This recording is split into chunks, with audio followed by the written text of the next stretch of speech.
Are you here on your own free will? Well, I don't think so. I don't think we have free will.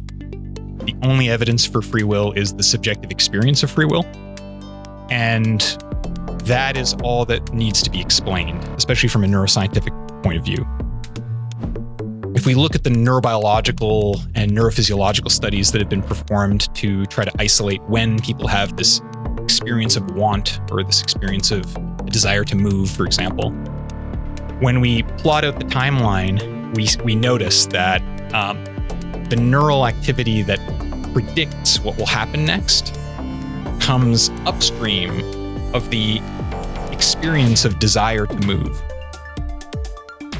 Your actions are predetermined before you actually have the desire to move or can express that desire.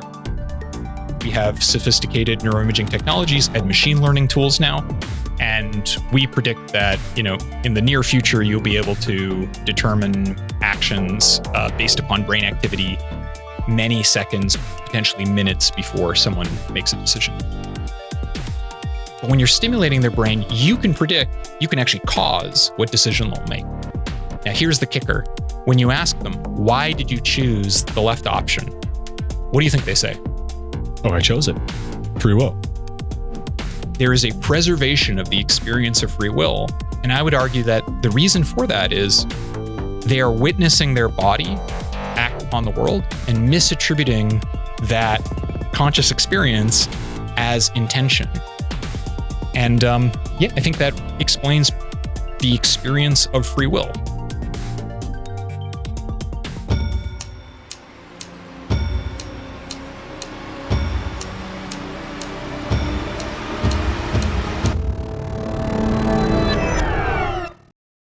We're going to start off with free will. So I thought I'd ask you, are you here on your own free will? Well, I don't think so. I don't think we have free will. Although I think that the conversation that we in the neuroscientific community have been having about free will for, 100 years and philosophers have been having for much longer than that has been sort of going down what in my view is the wrong path. Mm-hmm.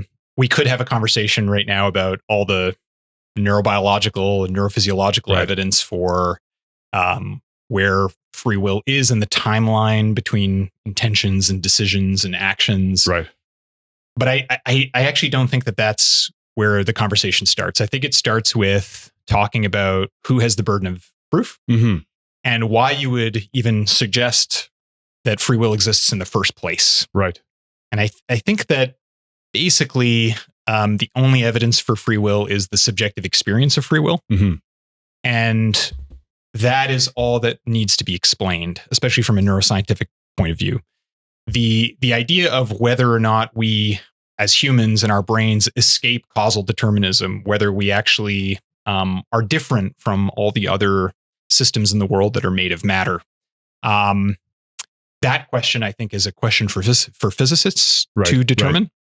Right. The neuroscientific question that's relevant here is, what explains the subjective experience of free will? Because causal determinism, it seems, explains pretty much every other system.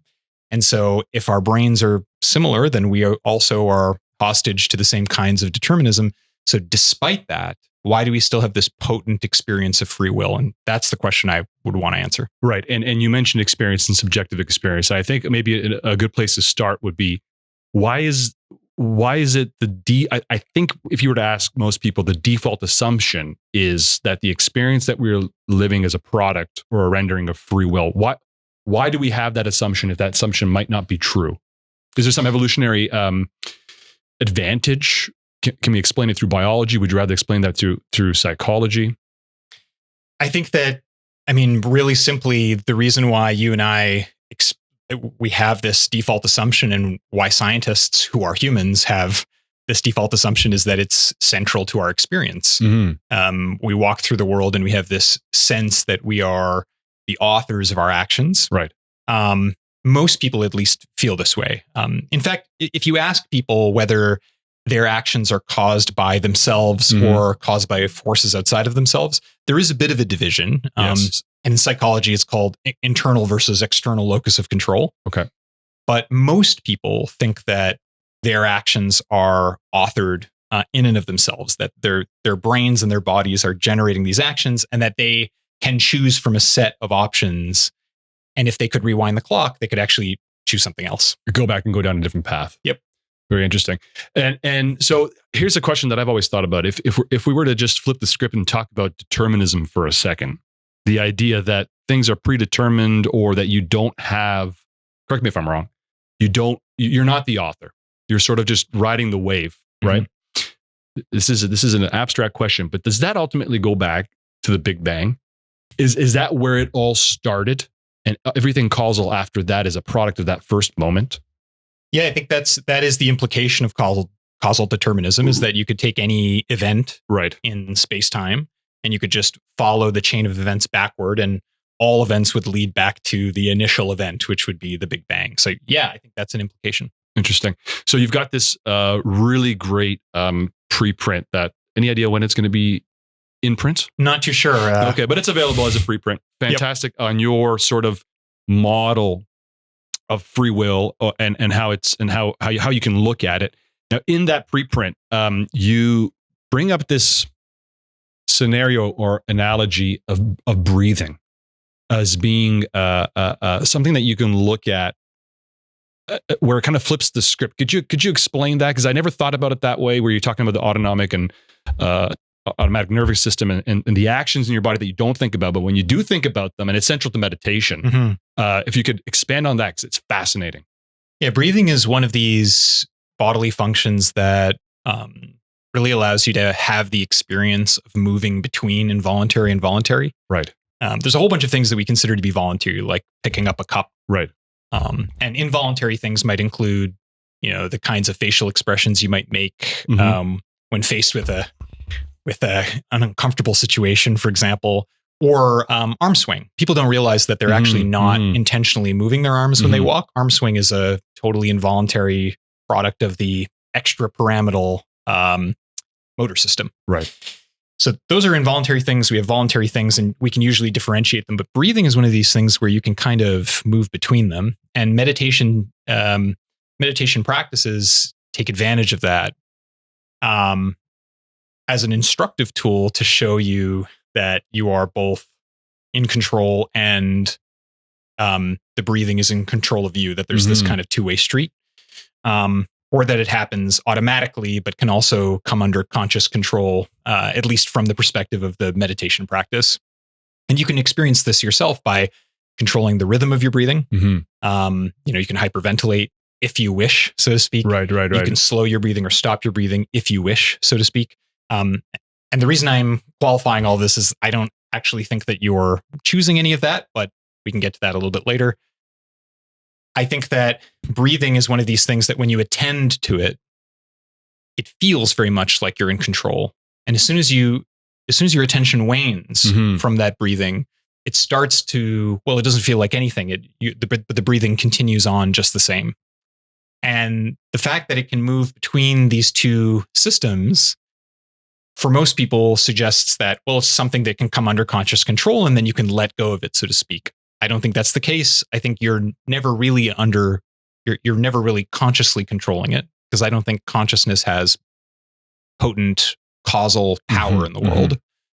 I just think that you either attend to it and can predict it, or you're not attending to it and you're not predicting it. Really interesting. And I think at the heart of, why don't we get into your framework, into your what you're proposing in this preprint?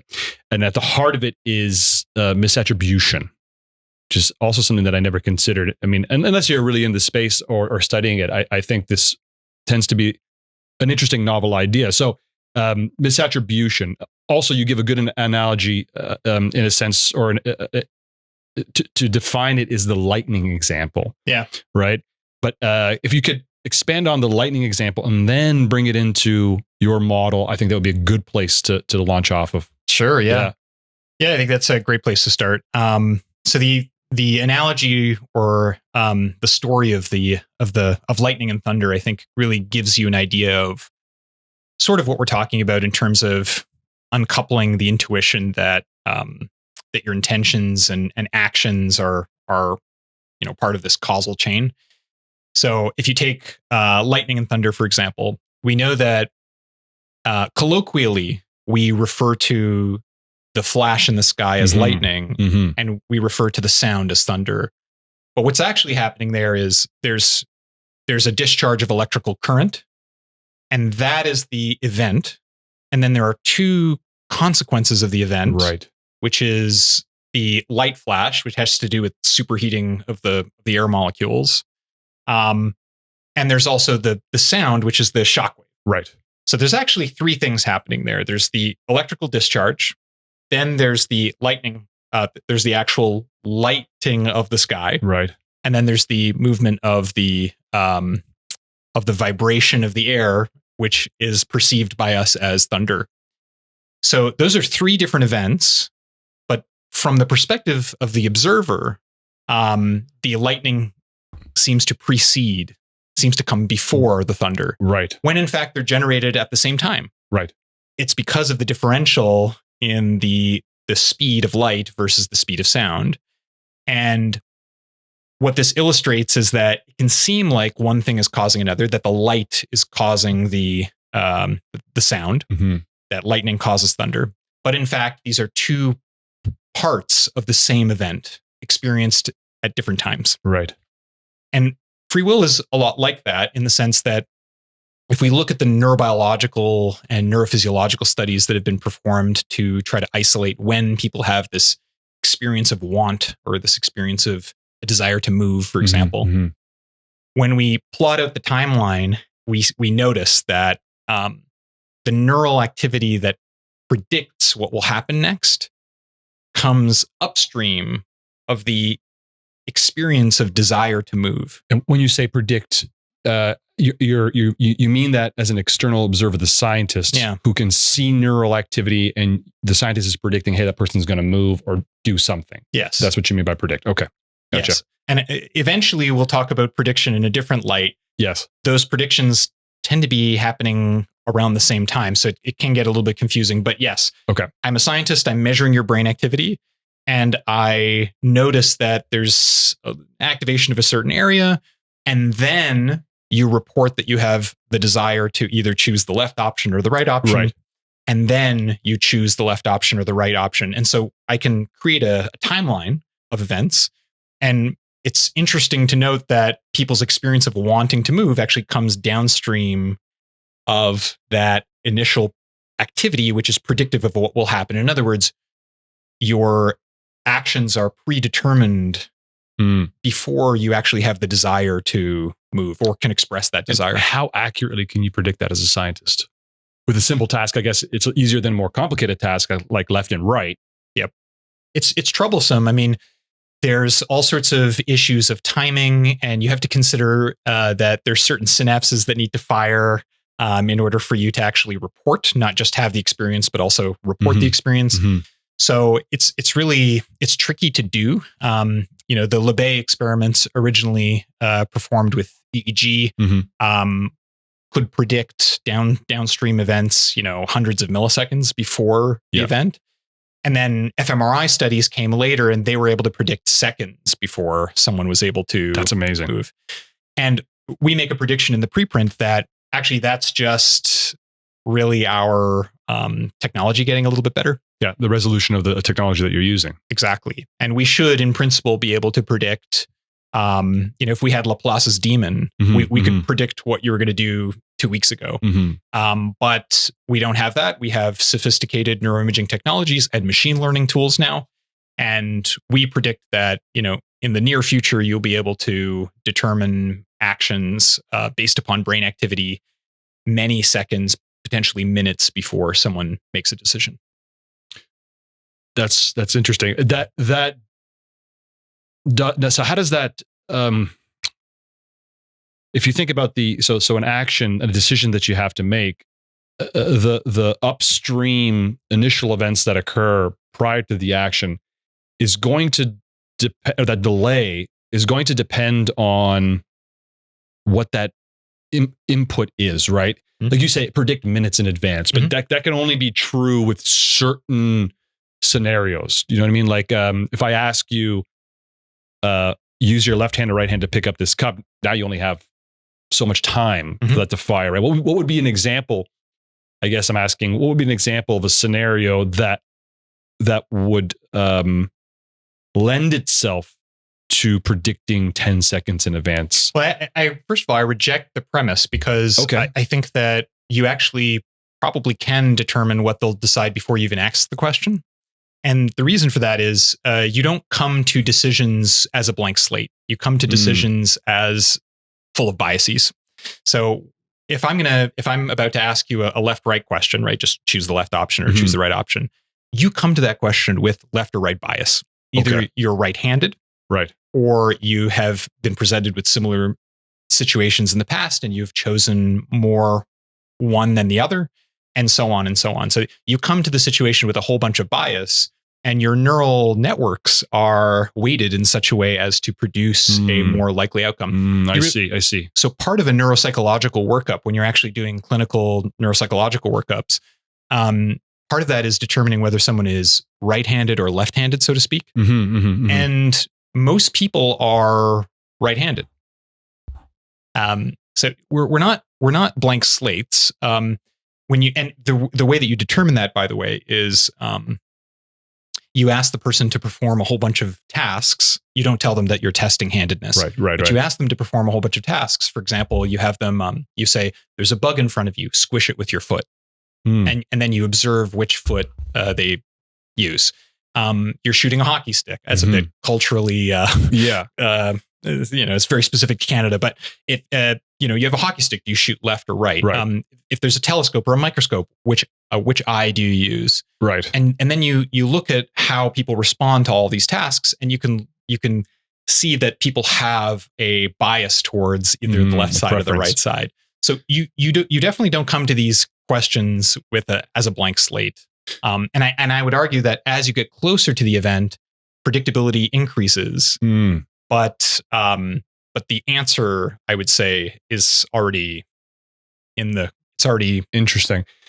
Now, what about a question that is completely, you're not primed at all, and it's a completely random question that somebody, or a request for a task that they would never expect. Something like that, there has to be an upper limit to the delay between the neural activity and the movement. If we're going to talk about movement, right? There has to be an upper limit. If it correct me if I'm wrong, if it's a completely random task, I'm going to ask you to do something you've never done before. What's the upper limit on that? Is it milliseconds, hundreds of milliseconds? Or would you never do that in the lab?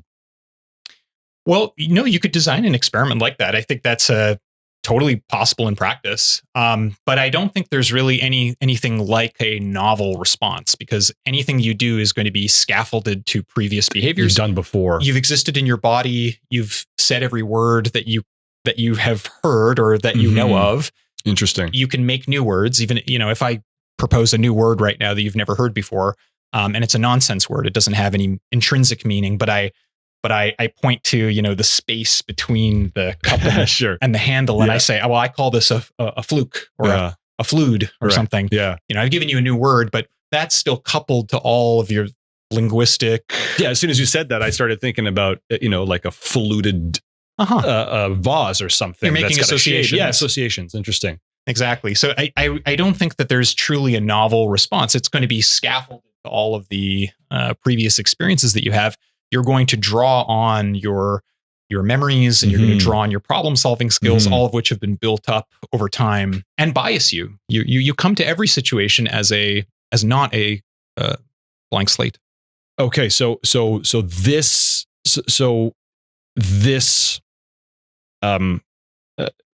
what you're describing here, you're basically describing misattribution. So the misattribution that you refer to in your preprint is that you misattribute your free will to your you have your experience. You feel like it's totally you're in total control, but in fact you're not. So you're misattributing the experience to free will, but it's not, as you described, in some sense, because we can predict these things upstream.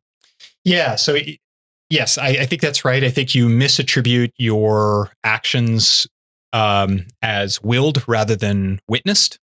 And I think that the reason for that is a combination of factors.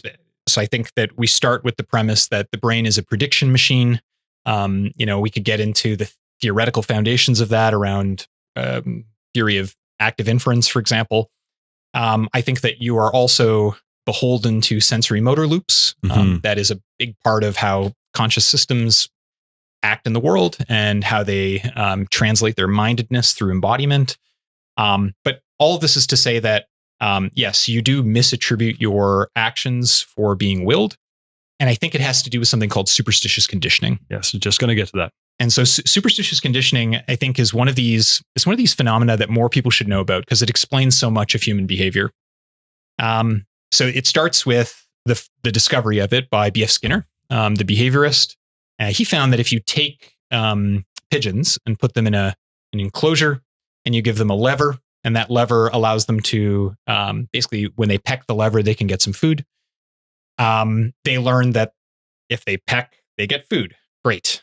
So now you set up the conditions such that it's not the pecking that delivers the food, but rather the food is delivered on some fixed interval. So it's going to be delivered no matter what the pigeon does after 20 seconds, 25 seconds. So what happens to the pigeons is they'll initially peck, and because they've learned to peck and get the food, they initially get frustrated, and then they start either attacking the lever or they start randomly responding. So then when they start randomly responding, they'll do all sorts of things. They turn in circles, they look up and to the right, they'll peck an invisible lever beside the lever, do all sorts of things. Eventually, the food will be delivered because you've programmed it to do that. And whatever the pigeon was doing right before it received the food, it will then pair those two events together. And that contiguity, that temporal contiguity between the response and the delivery of the reward pairs them in such a way where now the pigeon will display that behavior later in an attempt to get the reward. And it is a superstition because there is no causal relationship between their action and what actually happens. So it's a misattribution of causality. And what you'll find is that the pigeon will, if it was just turning in circles before it had the food, it will continuously turn in circles until it gets the food, and it will continuously get rewarded for that. Now, this might seem like something that's contrived and you only see in the lab, but we have real world examples of this. Happens all the time. You're describing a rain dance, essentially. Rain dances, exactly. Yeah.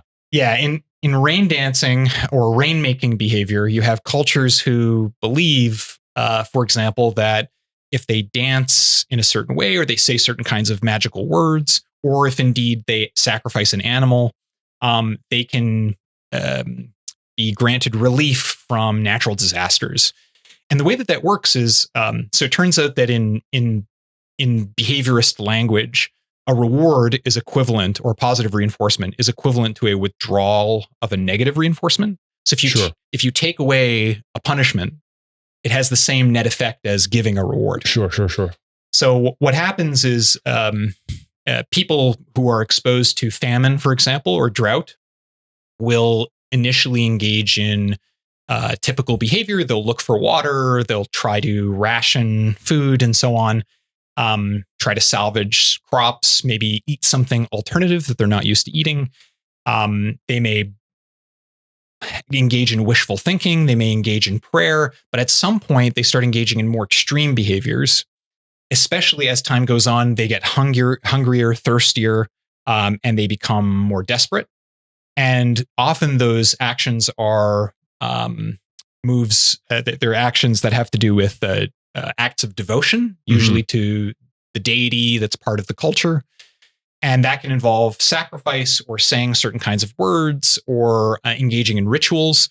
And because in the timeline, as you move further in time, it becomes more likely for it to rain in a particular place. The longer it doesn't happen, the more likely it might happen. Exactly. Eventually. Exactly. And so eventually it will rain. And whatever it is that the people were doing right before it rained, that now becomes, because of the temporal relationship between them, because it came right before the withdrawal of the punishment or of the aversive situation. The drought. Right. That now is experienced as a reward, and that pair now gets transmitted through the culture. And now you have a culture that the next time they face a drought, they will do a rain dance. And if that doesn't work, they do something more extreme. And so that's superstitious conditioning. We think that that's basically happening at the level of the brain in terms of certain neural circuits. And that's driving the superstition that you are in control of your own actions. Okay, so many questions. How is that different? I think I know, but how is that different from Pavlov's dog? So the superstitious conditioning is it's more closely related to operant conditioning, which is you display a response and then there's a consequence to that response, either a punishment or a reward, typically. Right. Pavlov's dog is more associated with, so it would be classical conditioning, right, or associative learning, specifically classical conditioning. And classical conditioning is any two events that occur together in space-time can be paired together. And you can have an unconditioned stimulus, something that's previously neutral, that doesn't really mean anything to you or doesn't induce any kind of physiological response, that suddenly now induces a physiological response because it's been paired with something that does actually reliably give you a physiological response. So, for example, phobias. Okay.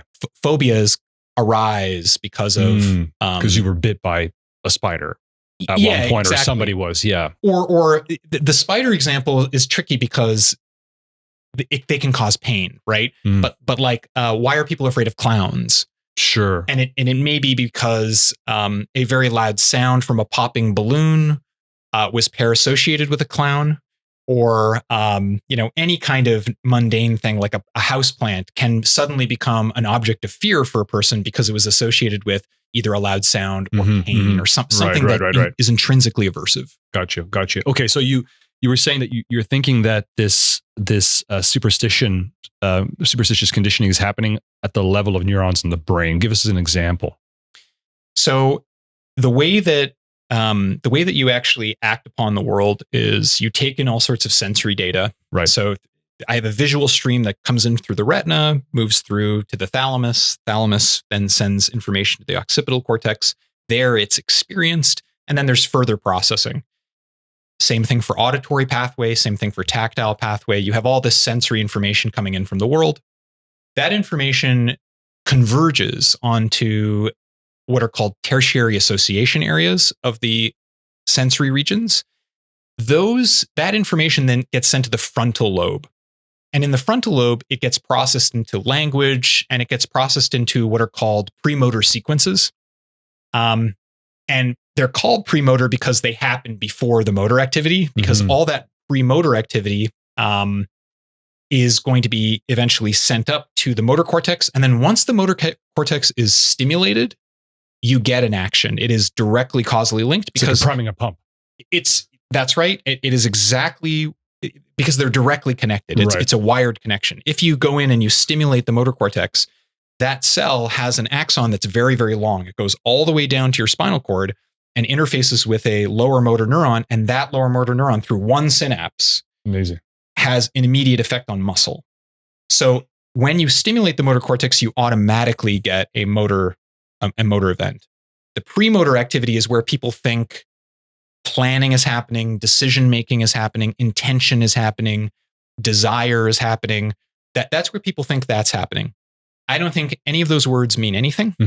I think all that's happening is prediction. And when your predictions are realized, that reinforces the attribution when you see your body acting upon the world and you're predicting what will happen next, because you, of course, have access to even your unconscious processing because you're an integrated organism. Right. So your ability to predict what will happen next, when that becomes realized by actually seeing yourself do the thing, you then attribute that to yourself as the cause of the event. Now, the reason why I think this happens, there was a very influential study that kind of motivated my thinking on this. This to me is sort of like the classic neuroscience study that really kind of shows you how deeply flawed our intuitions about free will are. So if you have a person sitting at a desk and above their head you have a transcranial magnetic stimulator, figure 8 coil that delivers an electromagnetic field at very high intensities, and when you stimulate the brain, if you stimulate the motor cortex, you actually get twitching of the muscles, right? So it has direct effects on the nervous system and also on the body if you're stimulating the right area. If you stimulate the somatosensory region, you'll feel tingling sensations on your body. So what happens is if the person's sitting there and you give them the task, in a few moments, I want you to pick the left option or the right option. And they don't know that they're about to be stimulated, but you stimulate the right side of their brain in that motor cortex region. What you'll find is that they will with very high accuracy, they will choose the left option, right? The contralateral option. Because the right side of your brain controls the left side controls the right side. So if you don't do that, if you don't actually stimulate their brain, you'll notice that the pattern is totally different. But when you're stimulating their brain, you can actually cause what decision they'll make. Now, here's the kicker. When you ask them, why did you choose the left option? What do you think they say? Oh, I chose it. Free will. They wanted to. Do they know that they're being stimulated? Nope. No. Okay. Not at all. They don't know they're being stimulated. There is a preservation of the experience of free will. And I would argue that the reason for that is they are witnessing their body act upon the world and misattributing that conscious experience as intention. And I think that explains the experience of free will.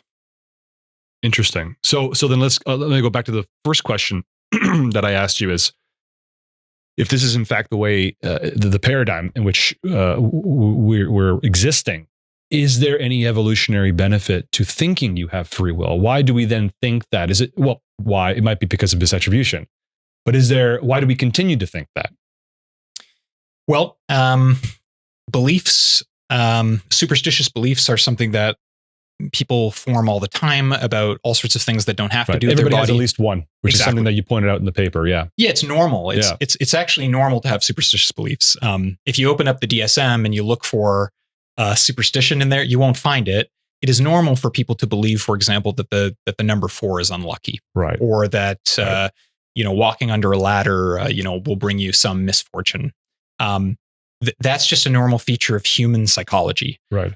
Where it becomes a problem is when those superstitious beliefs tend to interfere with your daily life. Then it becomes, now we start to get into the realm of delusion. Pathology, and it becomes pathological. Right. But there is a very fine line between superstitious beliefs and delusion. So it is delusional to believe that there is a flying monster outside of the Earth right now that's supervising us, right, and that's controlling everything we do. That would be a delusion. There's no evidence for it. There's really no reason to suspect it. But if you had the same belief about a creator of the universe, the same exact belief, but it was culturally contextualized, right, that would not be considered a pathology according to the DSM. Very interesting. Okay, I have a question that I'm not even sure how to ask, and it's how do we link, or can we link or correlate free will and intelligence in the sense of IQ? There's obviously a variability and a gradient. All 8 billion people on Earth are different. There's high IQ, low IQ, and in the middle. And by that I mean, so you are this organism that's taking in these sensory inputs, and you are either as you suggest, not consciously, or there's no free will, or there is free will, but you're acting upon the stimuli that's coming in, and you're learning because of that. You're developing these superstitions, or you learn that this causes that, and through those experiences, one might become smarter or less smarter based on their experiences. So I don't even know how to ask this question properly. Does free will, or the absence of free will, explain this gradient in intelligence? Yeah, it's a good question. So IQ per se it doesn't seem to be influenced simply by learning stuff, and like experiencing the world and gaining a repertoire of models about how the world works. We could explain that in the same terms as I explain free will. We could talk about active inference and world modeling and making predictions and minimizing predictive error and all these things. But IQ, as such, seems to be much more genetically encoded. It seems to be much more related to conserved brain structure. Okay. So you're sort of born with what it is that you'll have. Yes, things like nutrition matter. Right. And things like education matter, but it's not the content of the education, so to speak. It's the fact that you are learning and using your problem solving skills and being cognitively flexible and doing these sorts of things. You could be a very intelligent farmer, just as you could be a very intelligent quantum physicist. Right. There are ways to express that intelligence in different ways, but no, the intelligence, I would say, does not require free will at all. You can have a system that is quite intelligent that does not display free will or consciousness. Most people think that large language models and machine learning algorithms are quite intelligent, but don't have consciousness or free will. Right. So let me see if I can put in that. And thank you for using the proper parlance. That makes a lot more sense. I guess let me just put it this way. So you can go through life. Two people can go through life experiencing this exact same stimuli, and one person can react one way, and that might produce "quote unquote" a smarter person, and another person can go through the same experience, hypothetically, and respond differently and produce, result maybe in a less smarter person. So, and if these things are not a product of free will, that's interesting. I guess it's not a question; it's more of an observation or a hypothetical scenario. Yeah, I don't even know how to explain it, but okay, that's an interesting thought.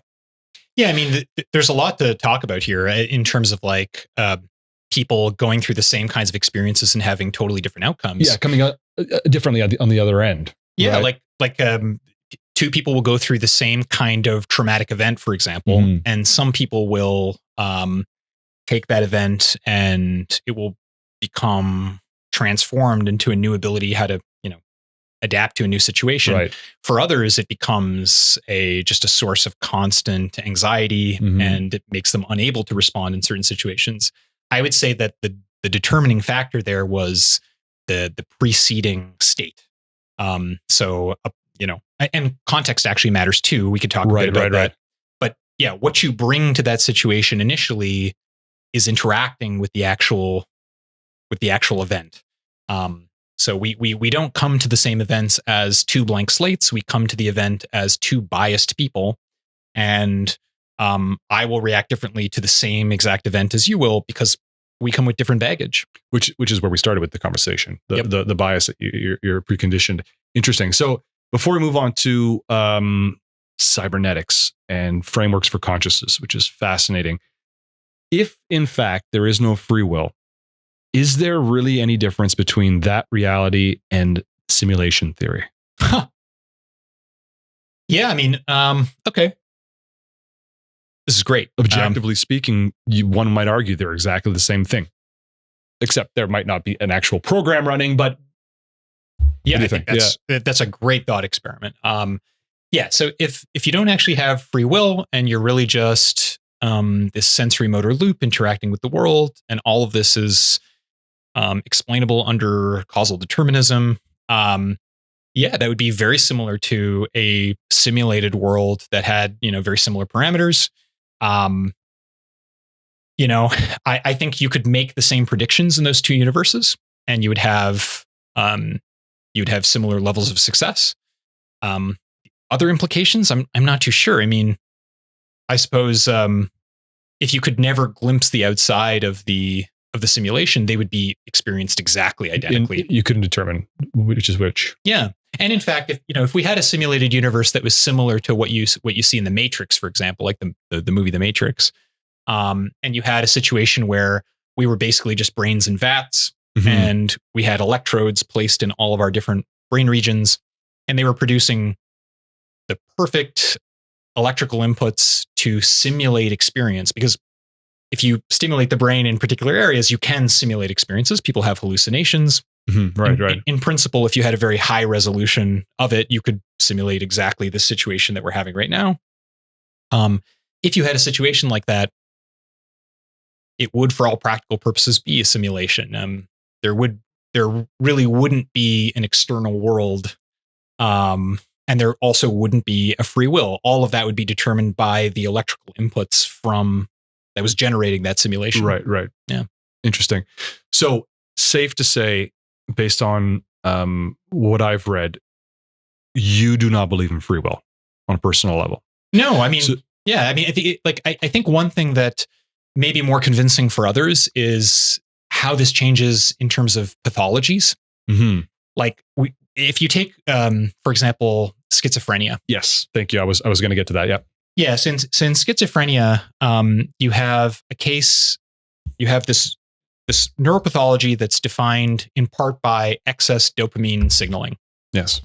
And what you find is that these individuals with excess dopamine signaling have this, they experience what's called forced thought, which is the experience of you not being in control of the things you're thinking. It feels like the thoughts are being beamed into your head by some other source. Sometimes it's attributed to aliens. Sometimes it's attributed to demons. Sometimes it's attributed to just, the CIA satellites. Right. Whatever the case is, it's forced. So it's not inborn. It's not from you.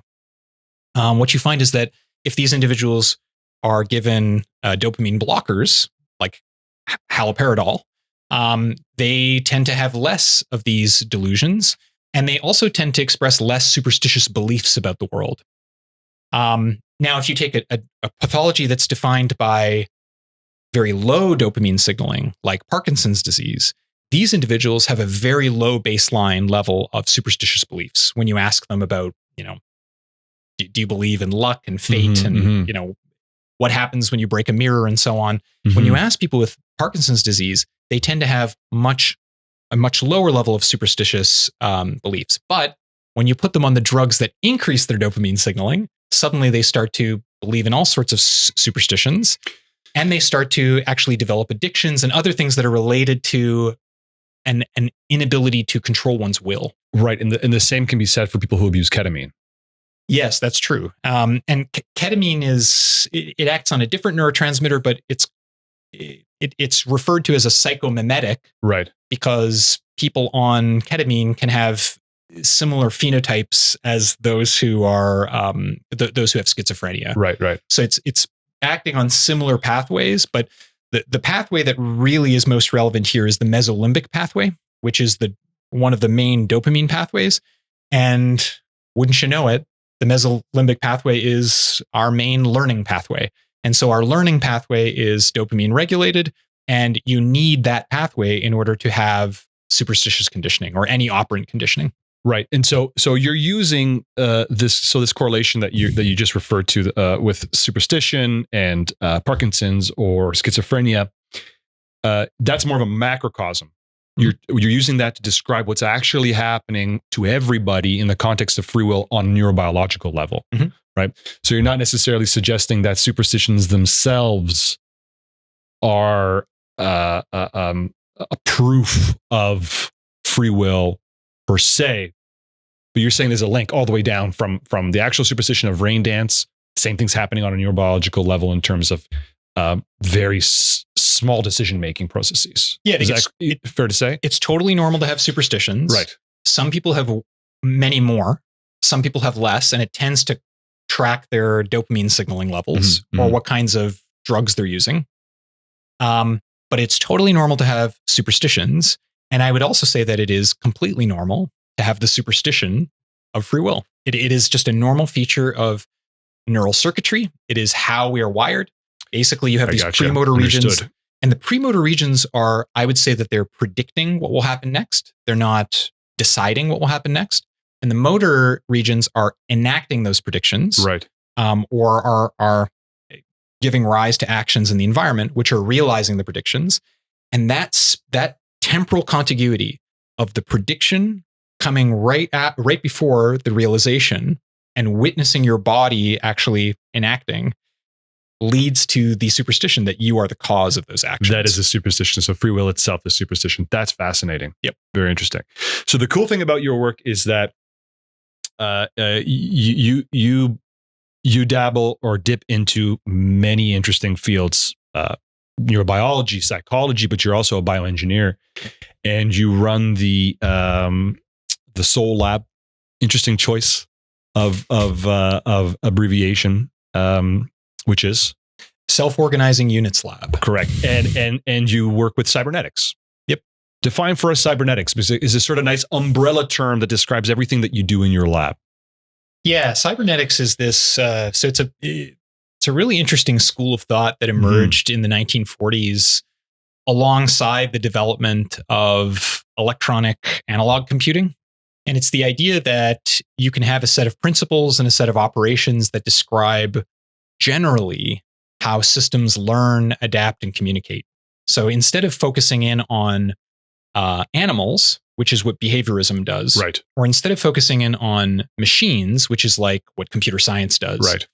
if you have a general set of principles that describe learning in both systems or problem solving in both systems, what you have is cybernetics. And the basic premise of cybernetics is that systems that actually interface with the world and have feedback can be adaptive. They can take inputs and deliver outputs contingent upon those inputs, and can display all of the features that we recognize as being cognitive or being the products of minds, like attention, decision making, but even things like love and aggression. All of those things can be displayed by cybernetic systems that have feedback and are able to act upon their environment and have their environment act upon them in turn.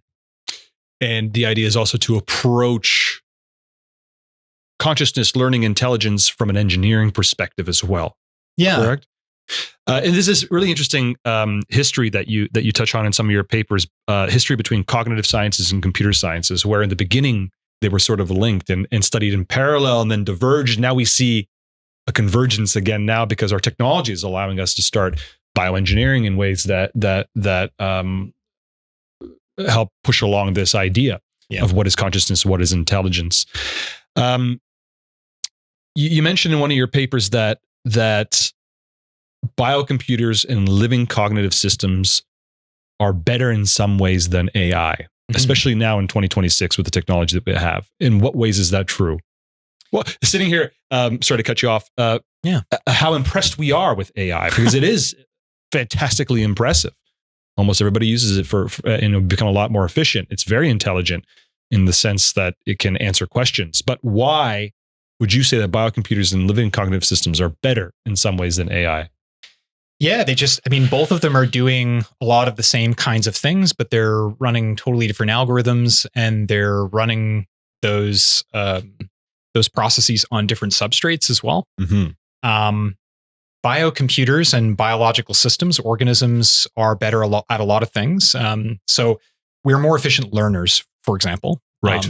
Literally per watt of decision making. Yeah, that's right.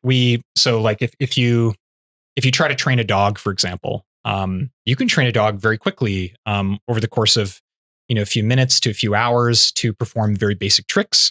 How many examples does it take? Maybe a few dozen. So a few dozen examples with a few rewards. You give it a treat. So that is training, and through that process, the dog acquires some new response. It can respond to a verbal command, for example. Right. To perform the same kinds of computations and the same kind of learning procedures in machines takes thousands of examples, hundreds of thousands of examples. And every single one of those examples requires energy input. Every time that the system makes new connections, it requires energy input.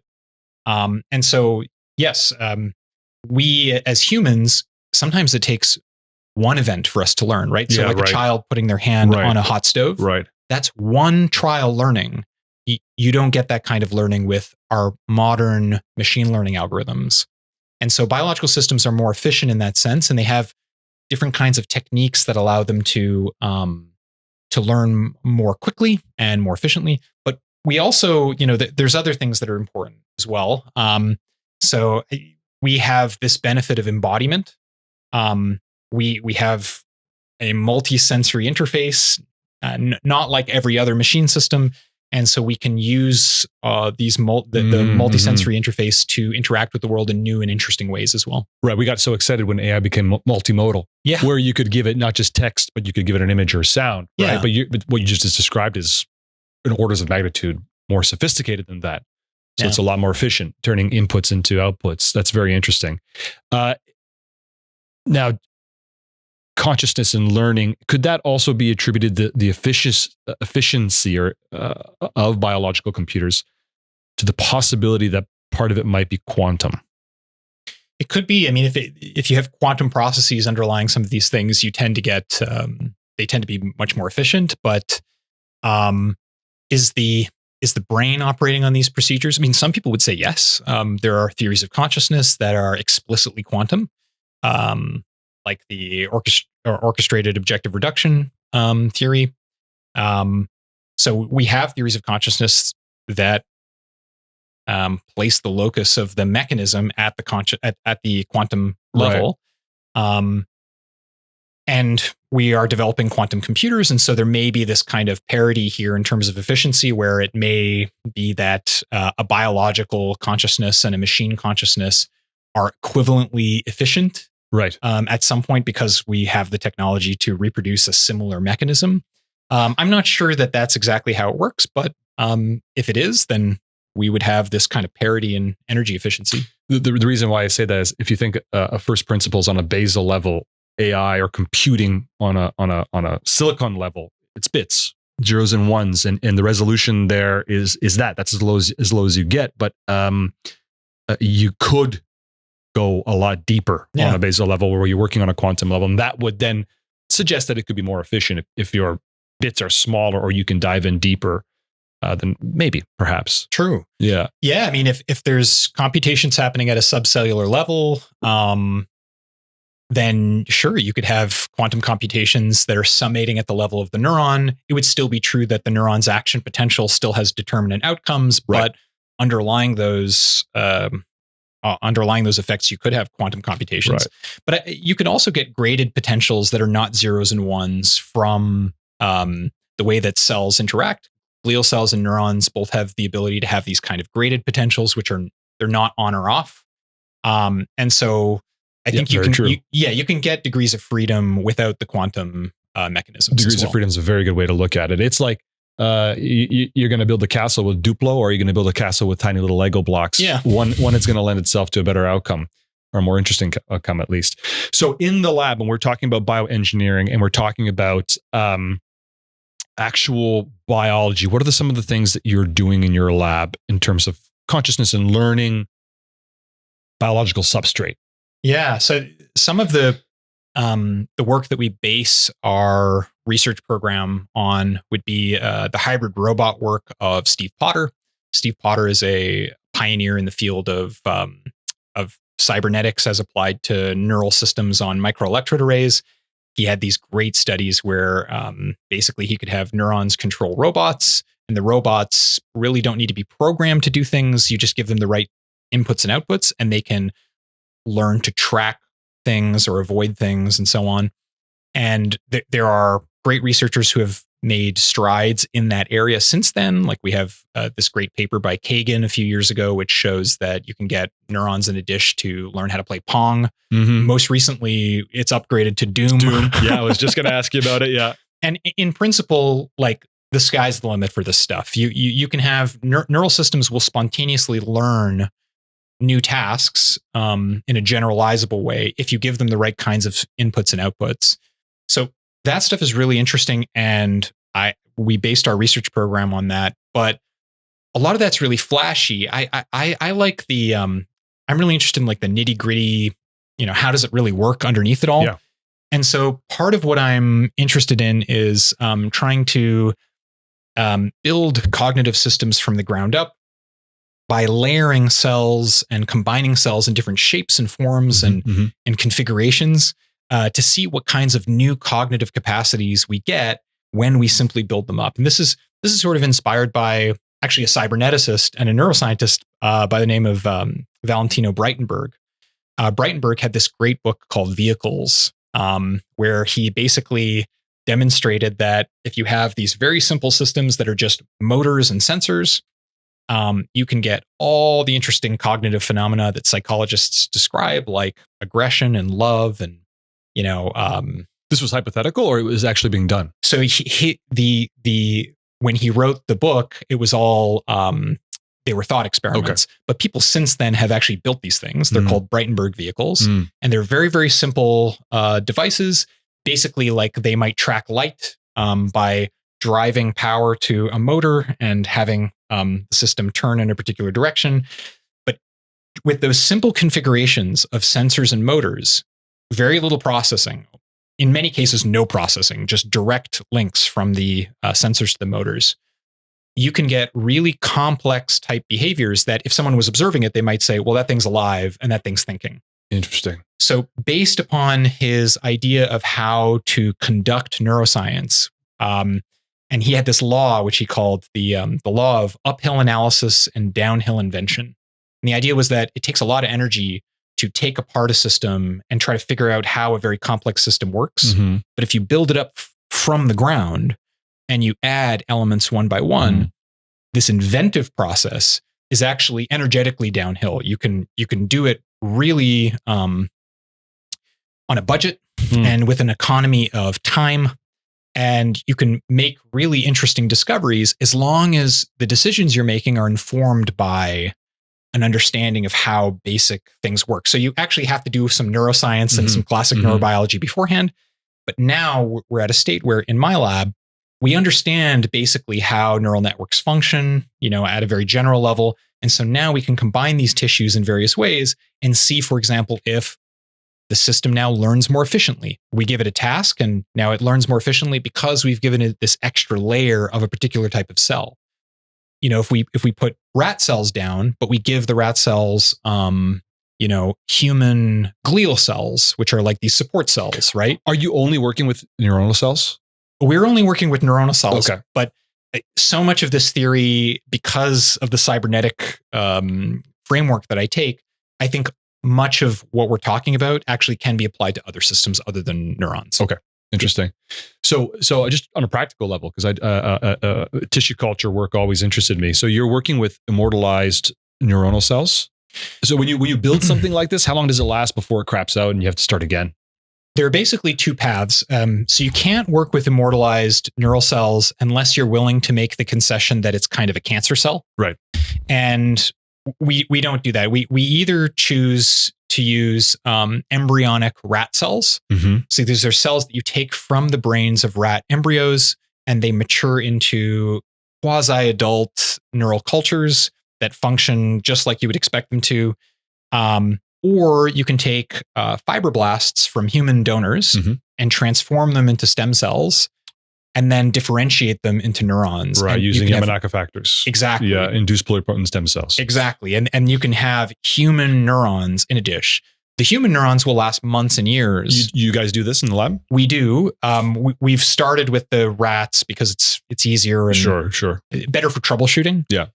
But yeah, we're starting to actually combine them into hybrids and things like this. But the human cells will last months and years, whereas the rat cells you can only last 3 or 4 weeks unless you have certain kinds of specialized machinery to regulate like CO2 levels and stuff. Right, yeah. right. So you're again on a practical level, when you induce human cells to become neuronal cells. I never worked with neurons, so forgive me. They don't replicate. So the Hayflick limit is not an issue, but they will last for years. Or you said about really, as long as you feed them and keep them happy, they will last. Well, you were born with the brain cells that you have right now, right? And they will last you a lifetime. That's a good point. You will lose about 86,000 of them per day. Yes, but most of them will stay alive, and you'll die with the ones you were born with. And the most you ever had was when you were born, and that's true. And they get paired back, right? Absolutely, that's fascinating. And that's true in culture as well. So I have a paper we put out 6 years ago or so now, where we were able to culture.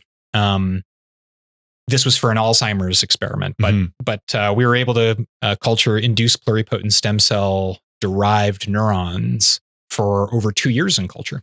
That's amazing. Yeah. As long as you don't drop them on the floor, you're good.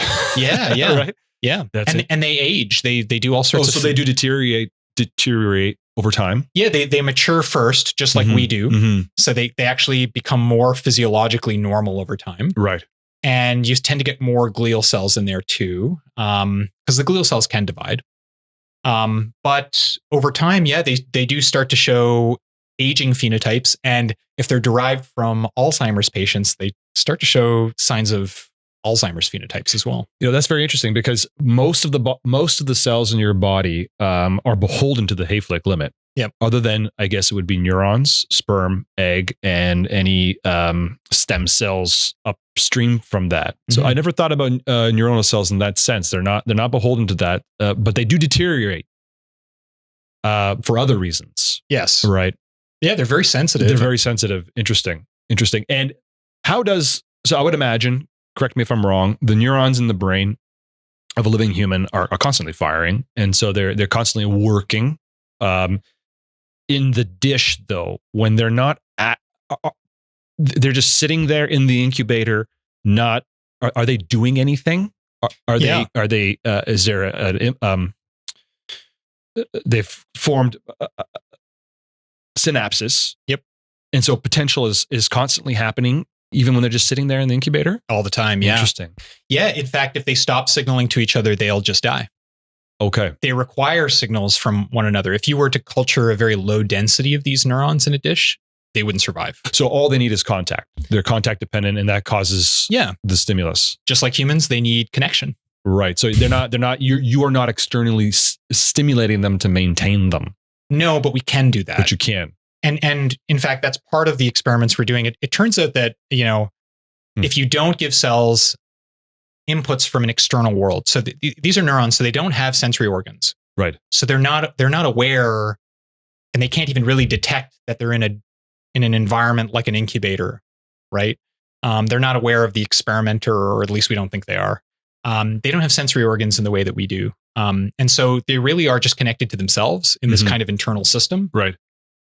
And that's really bad for a neural network. If when your brain does that, you get all sorts of things like central pain, which is an intractable form of pain that isn't relieved by like painkillers. When your brain does that, you get things like seizures, right? Like you get epilepsies.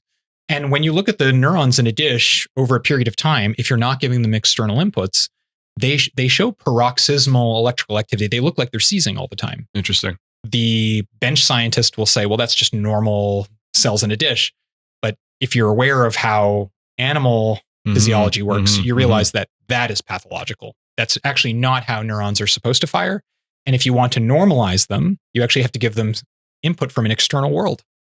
That's fascinating. Yeah. That there's almost a direct parallel there. So you use the term cognition. How do you define that? Because when we, with AI, there's lots of debate over whether it's intelligent or whether it's conscious, but the term cognition doesn't pop up in AI debates, right? So I think it'd be great for you to define that here. Yeah, and I'm happy to go through all of these definitions too, because I'm often accused of like conflating these things. But I think it's because I take a kind of old school definition of cognition and I contrast it with behavior. In the field of psychology, that's sort of my background. I have an engineering and neuroscience and sort of psychology background. So in psychology, you would contrast behavior with cognition. Cognition is all this mental stuff. It's like attention, learning, memory, problem solving, decision making. The intangible stuff? Yeah, exactly. Okay. Yeah, all the stuff you can't. Behavior is tangible. You can see it happen. Exactly. Okay. And so behavior is exactly that. They're basically motor effects. They're things that happen and are detectable by third parties. And so cognition to me is really just like this big umbrella term for the mental. Okay. And so underneath the umbrella of cognition, there's all these things that you're talking about. So I'll differentiate, for example, intelligence and consciousness. So in intelligence, I mean, there's a lot of definitions of intelligence, but intelligence basically comes down to some ability to problem solve or adapt flexibly to a new situation. It is partially contingent on memory. There's definitely some memory learning overlap there. But intelligence can happen without awareness of one's environment. It can happen. It's basically the ability for the system to solve problems. And if you look at consciousness, which is always characterized as this very mysterious thing, Mm-hmm. there is some mystery to it, especially its mechanisms. But consciousness, as a matter of definition, is just experience. It's just your subjective point of view. Right. So consciousness is experience. Intelligence is basically problem solving and flexibility when presented with problems. And cognition is the big umbrella of mental stuff that all of this fits under, in my view. Interesting. And so you were referring to the cells in your dish as having cognition. Yeah. Are you suggesting that they're conscious then, or you can have cognition without the sub-umbrella term of consciousness? They have to be differentiated. And I would say that it's already been demonstrated many times, as well as by our lab, that these systems are cognitive. Right. Which is to say they have some kind of cognitive faculties. So they can learn. Yes. They can retain memories in the form of new synaptic patterns. They can solve problems. Mm-hmm. They can make decisions as conventionally defined. I don't think that word means very much, but they can do these sorts of left-right decision-making type of tasks. Are they conscious? That's very difficult to say because we can't assess qualia because we can't ask them what they're experiencing. Right. And they don't have bodies with which to infer their experiences either. So most people are very comfortable saying that their house cats or their dogs have conscious experience. In those cases, I actually don't think that there are really good reasons to say that your animals are conscious. It's an assumption that we make because we scaffold it to human behavior and our inferences, and our experience, yeah. And then we move that to the animals, and we do that for all systems, really. But when you're doing that to cell cultures and systems that don't have these kinds of bodies like ours, it's very difficult to do that. Mm-hmm.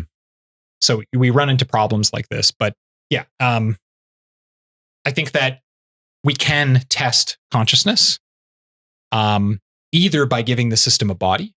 So we are embodying our neural cultures in the lab, either through virtual avatars on a screen or through robots. But part of what we're doing is also looking at this sort of metrics of consciousness like phi. So in the integrated information theory of consciousness, you can get a value called phi, which is a metric of consciousness that describes the internal causal power of the system. And people are already using it, for example, to make determinations about whether a person in a coma can actually experience the world or not. Really practically in a hospital. Yeah, because you have to make real clinical decisions about whether to administer pain medication or whether to pull the plug. All of these things have to be informed by whether the person actually has the capacity to experience. And so phi is being used in those situations. We're just simply applying that metric to the cultures, which you can. Interesting. So this idea of embodiment, I think, lends itself to the idea of building new minds and mind blindness. Mm-hmm. Something that you and Dr. Levin talk about is mind blindness, in essence, correct me if I'm wrong, is our inability to identify minds in things other than humans. Tell us about that. So Mike and I wrote this paper, which will be coming out soon, but people can already find it as a preprint, called Brains and Where Else. And the idea is, we live in a world where minds are difficult to identify if they're not neural. Most of our theories of consciousness, despite being agnostic about the substrates of minds, tend to make explicit predictions about systems that are neural in nature. And that misses 99% of organisms. Most organisms on the planet do not have nervous systems. If you look at plants, for example, or, single-celled organisms, there are all sorts of organisms on the planet that seem to do all sorts of interesting cognitive things like learn and attend to things, and they have goal directedness, and they engage in all sorts of interesting, game theoretic decision making and things like this. Those interesting properties of mind seem to exist throughout the world, and yet because they're aneural, we don't have really good theories of consciousness to apply to their actions to make determinations about whether or not they're conscious. Mm-hmm. And so even though we can make great determinations about whether a system learns or, is intelligent, plants are very intelligent, single-celled organisms do learn, but determining whether they're conscious adds an extra layer of difficulty. And we have to be a little bit more careful with that. We think that basically what I've described here is mind blindness. We are blind to a whole bunch of minds that exist in the world because our intuitions about minds are grounded in our experience of dealing with human beings, Mm-hmm. systems that can make eye contact, that can respond verbally, that have ape-like bodies. And it turns out that as the system gets further and further away from what you would describe as like a human being, as the system no longer has eyes or no longer has hair or no longer, now they're quadrupedal instead of bipedal. As you move further and further away from the archetypal human, people are less and less likely to attribute consciousness to the system. Interesting. In this sort of There's that graded bias again. Yeah, that's the bias. And so I think that is a form of mind blindness. We are blind to these minds that exist in the world. What we need are experimental paradigms and theories of consciousness and theories of mind that allow us to find these minds in the world and engage with them. Can you differentiate between minds and consciousness, or are they synonymous? Mind, I would use more broadly in the same context as cognition, like the mental or the cognitive or the minded. I would treat those more or less as synonymous. Consciousness is just one aspect of a mind. Mm-hmm. Consciousness is subjective experience. Consciousness is subjective experience. Am I crazy to think that an ant is conscious? No, I don't think you're crazy. Because I've seen many debates where I don't know about a single-celled E. coli, mm-hmm. but an ant seems to me to have a subjective experience. It goes through life. Then see, this is the typical debate, isn't it? It's decision making. It's interacting with the world. But it seems to me like it. So I'm not crazy. I don't think you're crazy. No, I mean, I think attributing consciousness to things that move around in the world at time scales and space scales that we're used to is completely normal feature of human psychology. Right. I don't know that it's correct, but it's definitely normal. Right. Now, I think the interesting question is, if indeed the ant is conscious, there are certain theories of consciousness that would actually suggest that because the ant is in constant chemical communication with its neighbors, mm-hmm. there actually may be a network there. Right. A hive mind. A hive mind. Yes. That's causally integrated in such a way where the consciousness actually doesn't localize in any one of the ants, but rather in the collective. Yes. That's a very good point. Very interesting. And then the same thing might be, said for other assemblies of organisms, which could. What about cells themselves, individual cells in the brain? Cells are a great example of where you might find a collective experience, if there is an experience there. Right. That's something that Dr. Levin talks about in terms of even organization of the body. Yep. When you have, why do certain cells organize into these organs in that shape? Could you expand on that a little bit? Because I think that's a fascinating topic. Yeah. Multicellular systems, they give up a whole bunch of things to become a collective that is cooperative. Yes, that's the key. Cooperative, yeah. Yeah, and cooperation means you have to give things up. I mean, cooperation means you can't just steal all the resources for yourself. You have to share it. Mm-hmm. Cooperation means that when there's a threat to the system and you are damaged, you have to self-sacrifice.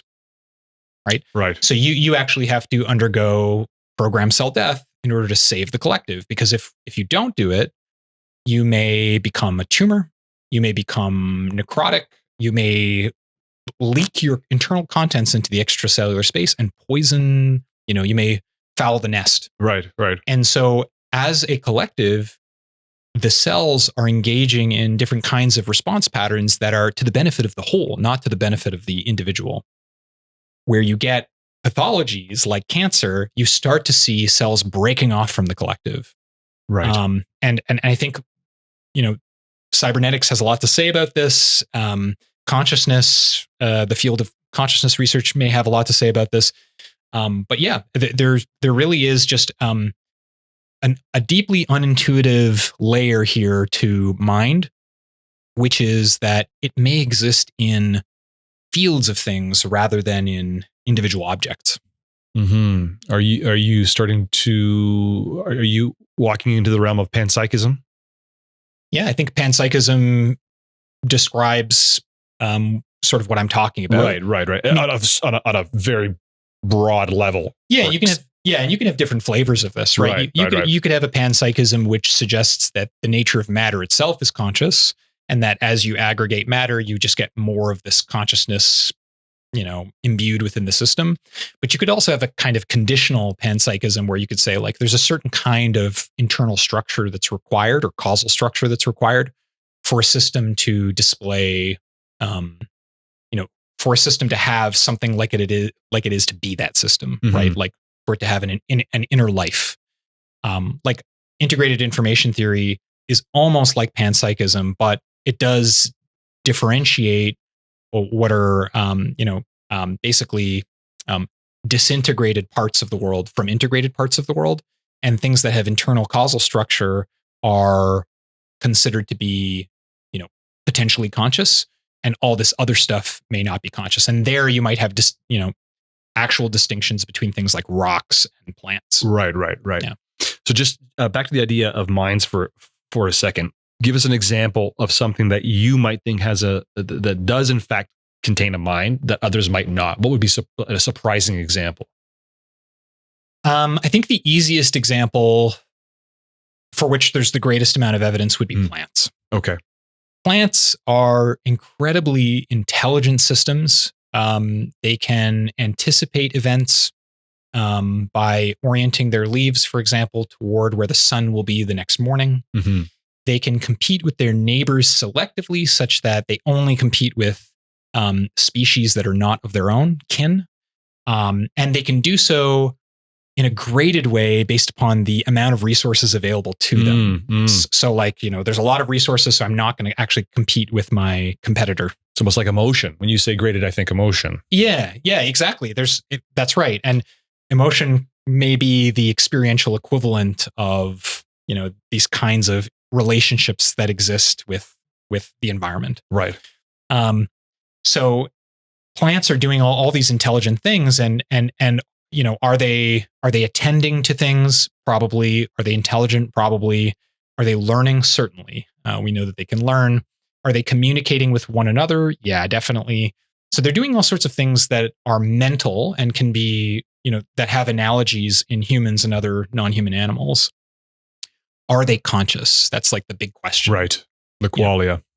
Are they and there we just kind of hit a roadblock because they don't have the bodies to express qualia in the way that we can interpret. Mm-hmm. So we may have to actually give them a body that we can interpret. We talk about that. But the other way, the other difficulty is that they're in a situation where they're just not equipped with the same kind of correlates that you would look for given a certain theory of consciousness. Most theories of consciousness point to stuff that is basically like a brain, if it's not actually a brain. And plants have some of those things, but they are, for all practical purposes, made of different substrates. And so right.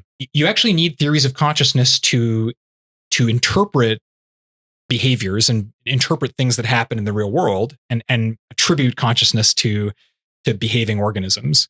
And in order to do that, we actually need more robust theories of consciousness that consider the possibility that minds exist in places other than the nervous systems of animals. Yeah, to consider that consciousness might actually look different in different organisms, completely different, not apply our standards and definitions to it. Yep. Now you were just about to mention giving plants, for example, a different body. Mm-hmm. The first thing that I'm thinking, have you seen the movie Sphere or the book Sphere by Michael Crichton? No. It's a great book, good movie too. U.S. military finds a sphere sunk in the bottom of the ocean, and it turns out to be an alien spaceship, and it starts communicating in a language that we don't understand, and so it has to be translated. So I thought about that for a second. What if we had technology that could decode their ability to communicate? And this is out there; it's a little bit sci-fi, but something like that. When you said, and using AI obviously to decode that. That's what I thought. But what were you going to mention in terms of giving plants a body? That sounds very interesting. Yeah, I mean, we can talk about the sci-fi thing too. I think that's super cool. Yeah, I love sci-fi. But if you want to interpret, so if you want to be able to communicate with the system, be it like a plant or an alien civilization or an organism that evolved on the Earth, but you're just not aware of them and they live at the bottom of the ocean. You need to have some ability to interpret their actions. And especially when it comes to qualia, you need to have some ability to map the only thing that we know about qualia, which is like the human archetypal situation. You have to have some way to scaffold what you're observing onto what we know about humans. That's why it's much easier to work with like mammals than it is with birds, and it's easier to work with birds than it is with reptiles. Right. And it's even easier with reptiles than it is with like single-celled organisms and plants. Plants, exactly. Yeah, because we're moving phylogenetically, we're moving further and further away from the kind of system that is easy to interpret. So what we can do with plants is we can give them a problem space that we're familiar with, like some contrived task. Like stack some blocks or something, or move from this area to that area. Things that apes tend to do. So we can give them a problem space like that in a virtual environment, as long as we couple their physiological activity to some system that can actually deliver feedback. Right.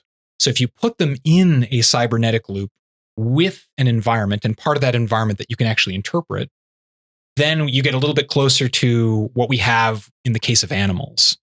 With animals, we don't expect that whole contrived situation because we expect that a dog will act in basically the same way that a chimpanzee will, in basically the same way that a human will. Right. But a plant, we don't have those same kinds of intuitions. So if we give them a body that maps onto their physiology in a similar way, we can give them problems to solve in the spaces that we're familiar with, and then make inferences on the basis of their behaviors. This is being done? Well, we're in the early steps of it. I mean, I'm giving you the kind of the multi-year vision. Yeah. But we're in the first steps of it in the sense that, there are certain people who are working on these problems in like mushrooms or protists or plants, and trying to understand whether you can couple them to machine interfaces and then interpret those signals or embody those signals and so on. So yeah, like in the world outside of neuroscience, people are still working on trying to figure out if biological systems have experience or can do cognitive things. Are you familiar with the X Prize? No. It was 20 years ago or so, or 30 years ago, the X Prize. I don't remember. I think it might be Peter Diamandis who started it, but there's currently a prize competition between scientists that are trying to decode language of other animals. And it kind of reminds me of what you're describing here. It'd be interesting I don't know if anybody's working with plants there. I'll have to go back and look at that. That just came to mind. Cool. What about the potential? What's interesting, we're talking about consciousness and being able to understand what other plants are doing, but there's a little wrench in the system, is the fact that plants themselves can affect human consciousness. And perhaps, we're getting out there now, but perhaps that is the mechanism or the bridge by which that could occur. You often hear people who take psychedelics, plants or others, or mushrooms or plants or others, that they feel like they're in communication with the plant itself. Very interesting. Super interesting. And I think the first thing to realize is that although we are anatomically and physiologically distinct, very much so, there's a huge amount of overlap with plants. I mean, the most common excitatory neurotransmitter in our nervous system is glutamate. Glutamate is used by plants for signaling. the only reason why your brain responds to THC or DMT or any psychoactive compound in a plant, opium, the only reason why you actually respond to those kinds of chemical ligands is that you have receptors that interface with them, and more importantly, you produce analogs endogenously. Right? So your brain is producing cannabinoids all the time, just like the plant. Your brain is producing serotonergic compounds all the time, just like the plant, right? Our compound that we're endogenously generating is called serotonin, but it's really no different than the plant producing a similar chemical that has the same kind of receptor binding properties and that can in fact communicate with us. I don't see how that isn't a form of communication between plants and animals. It's not localized in the same space, but if I were to take my neurotransmitters right now and put them through a little portal and send them into your brain, my brain would be communicating with your brain. Yeah, it would. Why not? Yeah. And it wouldn't matter how much time delayed either. Like, it wouldn't matter if I made it such that, neuron 4066 is going to send neurotransmitters to your neuron 7033 on this day in the future at some point. That communication would still be there. It's just that it would be very difficult to send a message back. Right. But that's, for all practical purposes, that's what's happening with plants. We're taking their leaves or we're taking their flowers and grinding them down, extracting compounds. Those compounds are part of their signaling apparatus. But now we're putting the signal into our bodies, and not only is it a signaling apparatus, but it is a signaling apparatus that functions on the level of neurons, because you have other compounds that can affect your blood sugar, glucose, or starch. Right? That's not necessarily directly producing some sort of stimuli on a neurobiology level, but there are compounds like you just described, which is interesting. And the other question would be, evolutionarily, why do we share those? I mean, you could be described, or that answer might lie on a split in the kingdom billions of years ago. I mean, that's, I think, what an evolutionary biologist would say. But why have we maintained them? Which is interesting. Yeah, no, I think that you gave the answer. That's what I think. I think it's because we share an evolutionary origin. Why have we maintained them? Because it's very difficult to shed old structures. Yes, true. So you're sort of stuck with whatever it is that you have. Things become vestigial, but things get carried forward even if they're not being utilized. For example, our pineal gland, right, which is where the melatonin is being produced and where a small amount of DMT is produced, very, very, trace amounts because of the common synthetic pathways between serotonin, melatonin, and DMT. That organ in the reptile is at the surface of the head, right? It's an optical organ. Well, it shouldn't surprise anyone that our suprachiasmatic nucleus and our pineal organ have photoreceptors in them, and photoreceptive molecules that are light detectors, but they're embedded deep within the brain. Right. They don't ever actually access photons. That's right. Right. And that's the genesis of the term, the reptile brain. Yeah. Or also the third eye, I think, which is what maybe we're going to get to. Very interesting. And I was thinking to myself, we grind down leaves from a plant and we extract compounds. And then I was thinking to myself, well, then that is a silly, obvious thought, but you killed the plant. But you don't necessarily have to kill the plant, because you could just take a part of the plant and the plant remains. And so there might be a link there. Well, and that's in terms of communication. And in fact, that's what indigenous people have been telling us for millennia, is that don't cut down the whole forest. You can be in communication with nature and you can use part of nature, as we have always done throughout our history, but don't tear the whole thing down, right? Like, plant if you can replant. Right. And if you can cut down a piece instead of the whole, do that too. Try to preserve the system, try to be, kind to your fellow living organisms. I think that's a great lesson. I think that's a perfect segue to a personal question. So if you do in fact don't believe that free will is necessarily a thing, how does that change the way you go through life day to day? Well, it changes almost nothing because I think the default assumption that you have free will is healthy. Mm-hmm. And so it's one of these things that, I sort of have you have a professional attitude, what I think actually exists in the world. And then I have a personal view, which is, how I go about my life. When I want to do a good thing, I might think to myself, well, go do that and not this other thing. And I'm sort of telling myself a story about the possibility that I might not do whatever it is I'm going to do. But like, if you ask me intellectually, like, do I think that actually has any bearing on what will eventually happen? I don't think so.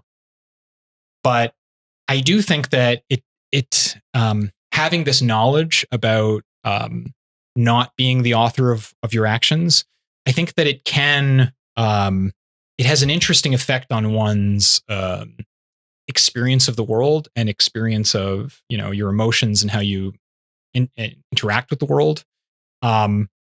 Even as an observer. And I think that the greatest effect for me has been like one of compassion. It's like when I see someone doing something that I think is wrong or unethical or illegal or something that could cause harm to others, my impulse for a very long time has always been to say, well, this person is doing something bad. Maybe if they do this frequently, maybe they're a bad person.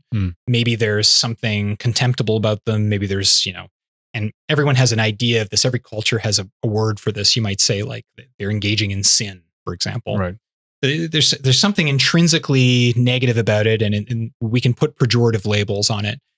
And now I see most of human behavior as no different than the weather. There's no sense in getting upset at the clouds. Or at a tornado, even if a tornado destroys your home, yes, it might be normal to have a reaction, an emotional reaction to it and say, this is terrible, I hate this, and so on. But to be angry at the tornado makes no sense at all. And I think that the same logic can be applied to other human beings, other animals. I think we already do it with other animals. If you stick your hand in the cage and the alligator bites it off, nobody thinks, well, the evil alligator. Right. But that's what alligators do. And so I think that that's basically the case for humans as well.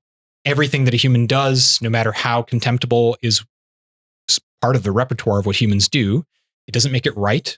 We still have to have rules and sanctions and rewards and punishments, carrots and sticks. And you can instantiate those in terms of policies and laws and taboos, and you can do it in a lot of different ways. But at the end of the day, the way that you feel about it, I think, should be informed by this idea that it's no different than the weather. This is exactly what the system could not have done otherwise. And so don't take it personally. It's interesting. It's interesting, very interesting approach. And then when you apply that approach to like the criminal justice system, how does it change that? People do bad things, as you said, but it might not be their fault per se. Does it change the way you view criminal justice system? Would you change it the way it stands today? Yeah, I would change it, but I wouldn't just let everyone free. That's the point of this is not to. So you have to ask washing your hands of anything. No, definitely not. And even though responsibility may have a different meaning under this model, and culpability and all these terms, I think that basically you would still want something like a prison, which I view just as a quarantine system. So if a person is a certain way that they are, and they can't unlearn or control the way that they are, and there's no pill that you can give them to take away the aggressive behavior, for example, that person needs to be quarantined. They need to be removed from society so that they can't cause harm to others, and often so that they can't cause harm to themselves. Sure. So you would still need a quarantine system. So like something like a prison would still exist.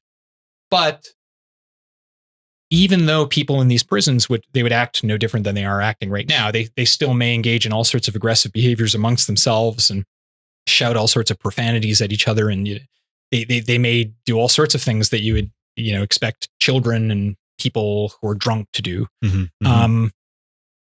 Even though that might be the case, you still have to treat them with compassion now. Don't treat them as, basically these people who are intrinsically bad that you have to continuously punish. They're in quarantine.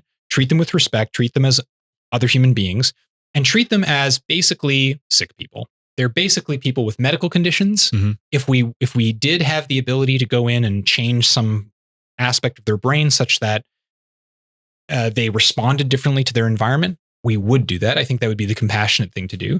And wherever that's possible, we do that. That's called psychiatry. Right. And if we were able to do that for everything, we would do that. But we can't. So we have to have something like a quarantine system to make sure other people don't get hurt. And if the world, or if our experience is in fact deterministic, there might not be any helping anybody if it's already been predetermined that they wind up in jail again, but you at least offer the opportunity for that to occur. And yeah, I think that's true. Like it may be the case that the person is bound to, end up back in jail once they get released. But I think it could also be true on like the positive side of things that we're bound to develop treatments and therapies and other that's kinds of. That's a very good way to look at it. Yeah. To intervene, right. As we have. We've done this. There is lots of aggressive behavior that is curtailed by modern psychiatry. Modern psychiatry is an imperfect art. It's barely a science. Right. It's an imperfect art. But modern psychiatry curtails a lot of maladaptive behaviors, which if you were just to just let it roam in society and just do whatever, would result in more violence, more aggression, more criminal behavior, more deviant behavior, and so on. Modern psychiatry has solved some of these problems very imperfectly. As it improves and as other techniques are brought to bear, including engineering strategies, we can solve these problems without subjecting people to like endless quarantine. Right. Yeah. So is there room in your model or in your worldview for some sort of hybrid between free will and determinism? There's a term for it actually that you brought up. Is it compatibilism? Compatibilism. Yeah, I mean, I started writing the paper, with my colleagues as a basically a determinist, and I sort of convinced myself that I was a compatibilist by the end of it, because the determinist really thinks that the world is acting upon you, that you're a kind of puppet of your environment, right? And there's something to be said there also about how internal mechanisms are also controlling you, so to speak. So like you might have memories, for example, that are triggered by a certain kind of event.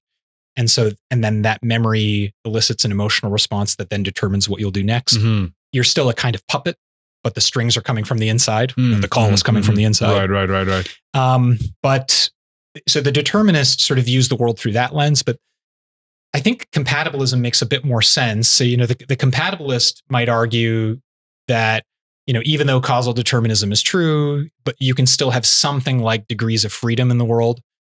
I think that if you take seriously the fact that there is an external world that is acting upon you, but you act upon that world, and this reciprocation of activity is constantly, by changing the environment, you in turn change yourself. Right. The degrees of freedom explode. The degrees of freedom explode. I don't think that ever gives you something like free will. But I think what it gives you is basically, I think it gives you the capacity to consider internal causes and external causes in concert, like a kind of harmony. Mm-hmm. And that compatibilism, parallel computing. Yeah. It's exactly. It's not coming from inside. It's not coming from outside. It's coming from both areas at the same time. I think what this gives you is a kind of a more realistic idea of how systems work. You don't have to feel like you're on strings. You can also feel like you're influencing the world. But because you're caught in this sensory motor loop, it's not, I don't think you can escape it and suddenly make indeterminate actions in the world. I think that you are hostage to those activations, but it's not just that you're acting upon the world and it is your hostage.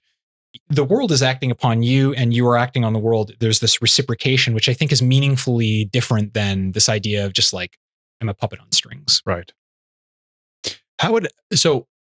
if you put yourself in my shoes as a molecular biologist doing tissue culture, and I have got a dish in front of me of rat fibroblasts, and I'm stimulating them with some sort of growth factor or something like that.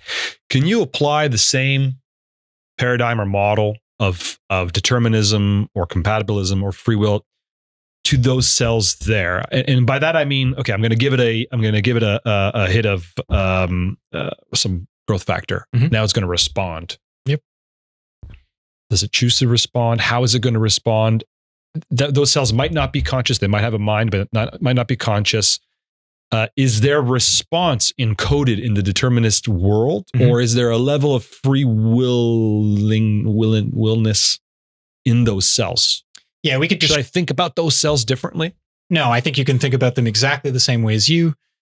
Those cells don't control the diffusion rate of the chemical. Okay. They don't control the receptors that they're imbued with, which are Mhm. genetically encoded and Mhm. come from not even their parent cell, but rather from a long history of evolution. Right. They don't control mutations that undergo as a process of cell division. They don't control they don't control temperature. They don't control really anything in the environment. They're just brought to bear in the environment as such, being with a structure. And when the chemical interfaces with the receptor, it activates pathways that are going to be activated only in the presence of that receptor. If you were to genetically remove that receptor from the cell, it wouldn't respond to the drug, right? Those are like knockout models. No, I think that the system has very predictable consequences based upon its structure. You can predict its function based upon its structure. And no, I don't think it has any degrees of freedom at all, in fact. Which is the way I've always looked at them. Yeah. But I'm just wondering how that might apply to something that is obviously not, I shouldn't say that term, obviously, because somebody might argue conscious. Someone will. Someone will eventually, yeah. Yeah. That's very interesting. I think I come away from this conversation, I guess, I come away with it looking for more minds, or trying to be conscious of minds in other places. What do you think in the next, let's say, 10, 20, 30 years out, the most promising technologies or experiments that others are doing or that you want to do as it pertains to engineering and consciousness research? Yeah, I think that there's some really interesting lines of research that I am excited to see where they go. So I think we're currently in an era of synthetic biology, neural tissue engineering, sort of inventing things. Xenobots, that's right. Like building stuff from the ground up and seeing if we can create new systems, custom systems, and predict their functions based upon that.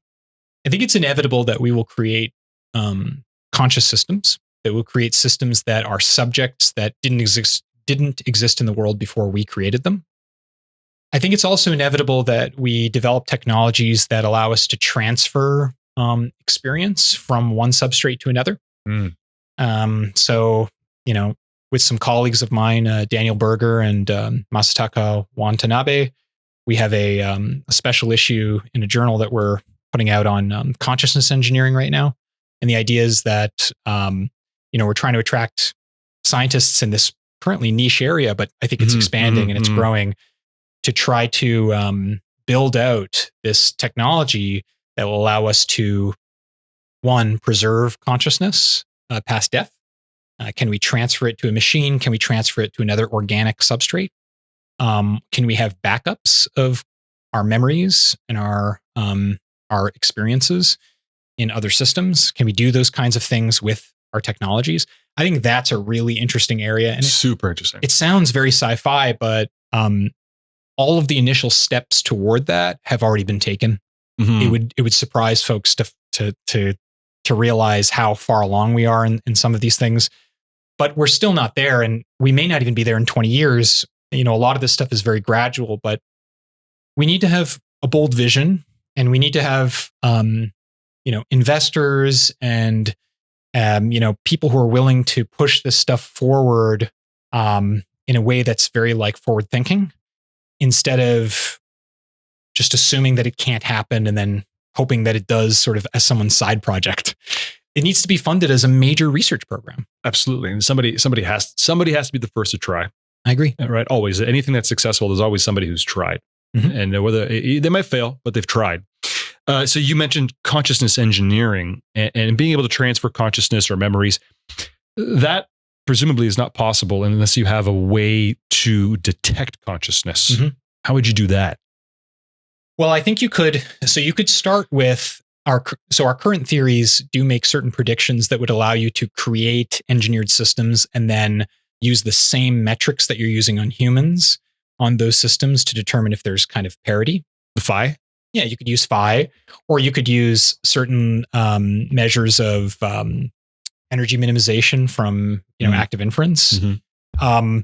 You could use these kinds of metrics to make really guesses about whether the system has qualia, whether there's actually something that it is like to be that system. Now, what you might want to do is actually have baseline metrics for the initial conscious system and gradually transfer it over to another system and see how the metric changes and whether you can preserve the signature that you were able to develop. So suppose we had 10 metrics that we developed. And the combination of these 10 metrics doesn't just describe consciousness, but it actually describes your consciousness. Right. The fingerprint. It's a fingerprint, right? So if we were able to develop that kind of series of metrics, like a kind of a battery, almost a battery of metrics, we would have something more than just a number. Now we would have a signature that we could track across the transfer. It's a minimum threshold that you don't want to drop below. Yeah. You've lost this metric and okay, that's not good. Exactly. Yeah. We would have some kind of like, you would want to have a standard of some sort, and you would want there to be some kind of like error in the system. So like if I measured you every day, right, and we had these 10 metrics and you were like plus or minus 5% on all the metrics, that would be the reasonable deviation that I would expect for that person. Right. We're semi-stable systems where, our brains are constantly rewiring and so on. So if we were able to take those same metrics and apply them to the new substrate where the consciousness had presumably been transferred to, you could actually detect the signature in the new system. And you would never have to measure qualia because you would have the signature now. Right. And so even if the system couldn't respond to you, they could presumably express this signature based upon signal processing or whatever, which would demonstrate that all of the stuff that we care about, all the metrics that we care about that are related to consciousness are now being demonstrated in this system. And this, again, we're not there. We have a couple metrics and they tend to correlate with one another. Not a good sign. We actually need independent metrics that don't just correlate with one another. Right. We need these independent metrics. And then if you were to move that over, I think we could probably get there. Not exactly the same thing, but the first thing that comes to mind is Mary Shelley Frankenstein. Yeah.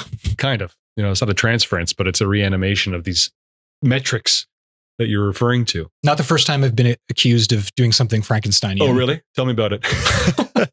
I mean, I don't know how far the rabbit hole you want to go to, but I mean, like the bioengineering, the neural tissue engineering stuff is one thing, but also, I in my PhD, I worked a lot with deceased brain tissues, postmortem brain tissues, and seeing if we could look for material properties of brain tissues that were passive rather than the active properties that we assume from neurobiological principles.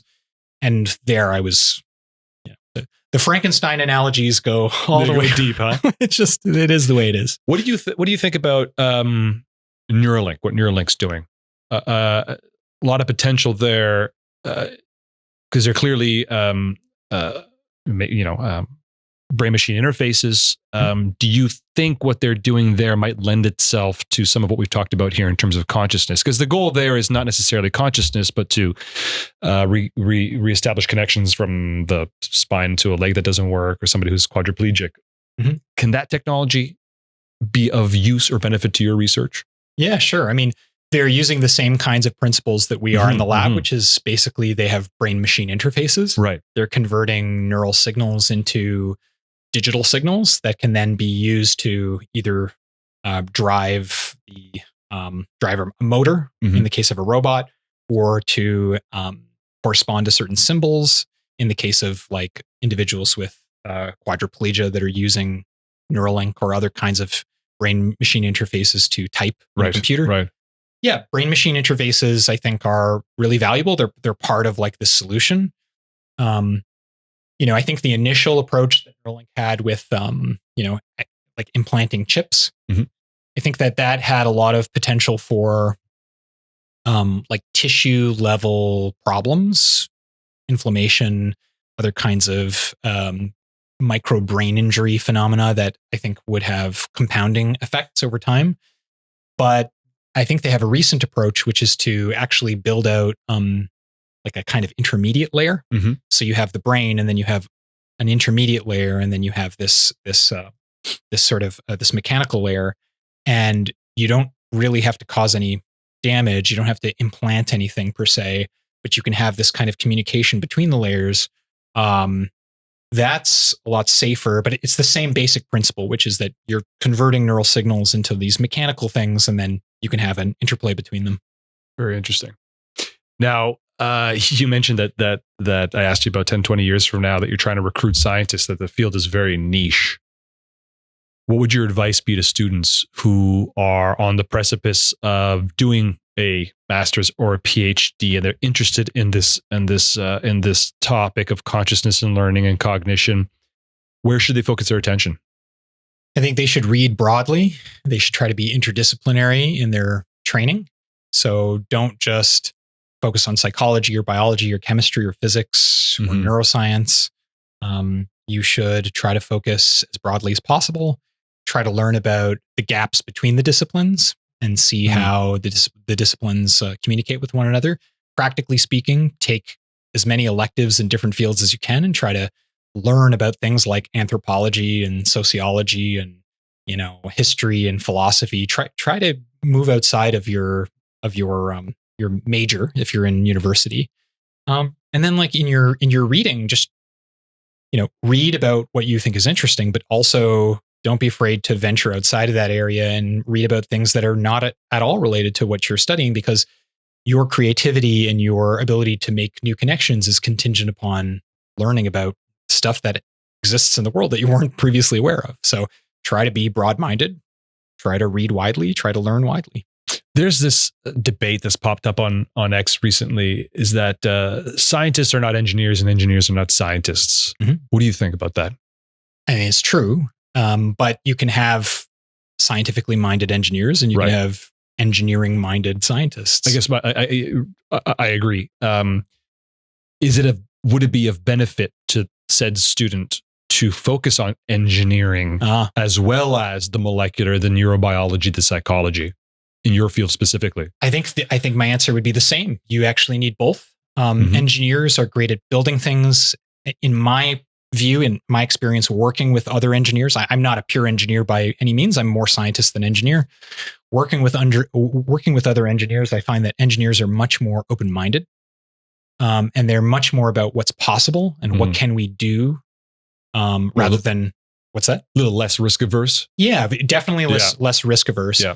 But also, like what science gives you is a tool set to evaluate what's true, and that tool set is not part of an engineering background. The engineering background will give you tools to build things and test things and take things apart. It will give you a remarkable ability to dissect the world mentally.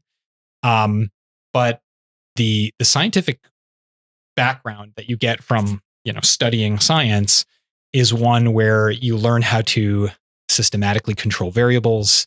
You learn how to determine what are, coincidences versus things that are actually causal, how to parse those. And that's really important. You don't get that from an engineering background. And there are plenty of engineers that suffer from the inability to engage with scientific evidence. And there are many more scientists that suffer from the inability to think in terms of engineering and well, can we build it and ought we build it and so on. Yeah. Are you actively recruiting students? Yeah, sure. I mean, we have a capacity. I have bandwidth. My postdoc has bandwidth and so on. But yeah, of course, we're always looking for bright students who are interdisciplinary in nature, who are interested in consciousness, who are interested in psychology, neuroscience, and all these things, and even computer scientists who want to take their skill set and bring it to the behavioral sciences and cognitive sciences, for sure. Wonderful. Let me ask you a bit of a strange question. Is there, obviously you're a sci-fi fan as I am, is there a particular movie or book or set of books that accurately maps onto the way you see the world in terms of free will and determinism? Or your favorite, at least, that's how I see it. That's a good question. Love it. I'll probably think of the perfect answer 10 minutes from now. Mm-hmm. There's that 10-minute delay. Yeah, of course. It is. But yeah, I mean, I'm trying to think. I love plenty of sci-fi, and I'm trying to think about, like, a lot of people tried to get me to read Neuromancer. Okay. This is something I never ended up getting around to. I wish I had.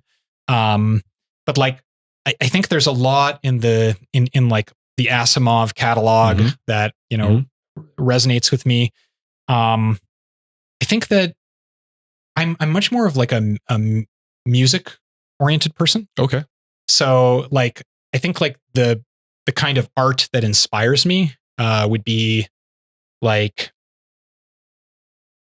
the themes that we see in like Nine Inch Nails, for example, like how machines and humans can come together, the idea of transformation and transcendence and moving to different levels of consciousness, right? Like, I'm a big fan of the band Tool, for example, like Radiohead. There are a lot of themes in music about like transcendence and transhumanism and becoming one with machines and finding out the essence of the person and so on. And those kinds of things tend to inspire me a bit more than books or movies. But I love so I'll mention Interstellar. I have to mention Interstellar. Sure. I think the spirit of Interstellar is something I deeply resonate with, which is like this idea of discovery and survival, and that there's this incredible, wondrous world out there. And even if many others are not thinking about it or don't care about it, it's okay to have this deep appreciation for the wonder. And that's the spirit that I love to see in my students and colleagues and peers, is like this idea of like, no, I love doing this for the sake of itself.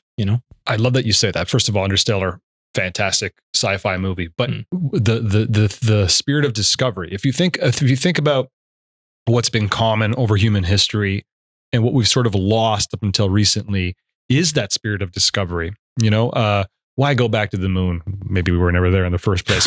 Why go to Mars? Well, it's because we have to constantly push. Yeah. And I mean, if it wasn't for Columbus, that could be argued too.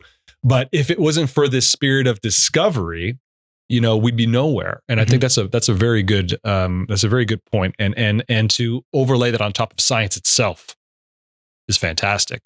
Are you a musician? Yeah. What do you play?